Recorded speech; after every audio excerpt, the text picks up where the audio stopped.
In today's video, I'm going to teach you how to make vertical text in Figma. Start by opening your design so you can see exactly where the vertical text will live.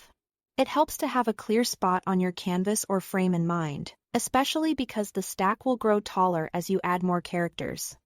With your design in view, create a text box and add your text. You can select the text tool and click once on the canvas to drop in a new text layer. Then type the word or phrase you want to display.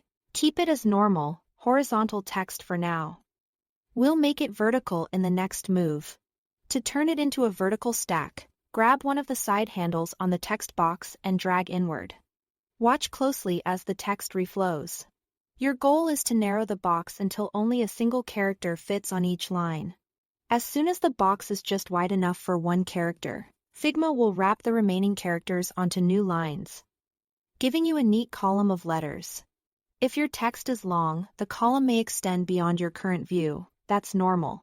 You can reposition the text layer at any time by dragging it to where you want it to sit in your layout. Now let's refine the look. Select the text box so you can adjust the spacing in the right-hand properties panel. Use the line height to control the vertical distance between each character in the stack.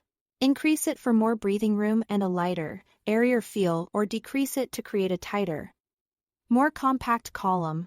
Aim for a balance that keeps the text readable at the size it will be used. You can also adjust letter spacing to fine-tune the overall rhythm of the characters. While each character sits on its own line, letter spacing can influence how certain fonts, punctuation, and special characters feel in the stack, helping you dial in a consistent visual cadence. As you tweak, keep an eye on the relationship between font size and line height.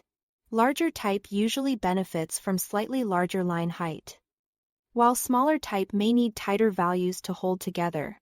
Use small increments to make precise changes, and preview at the zoom level your audience will see. That's it. Thanks for watching.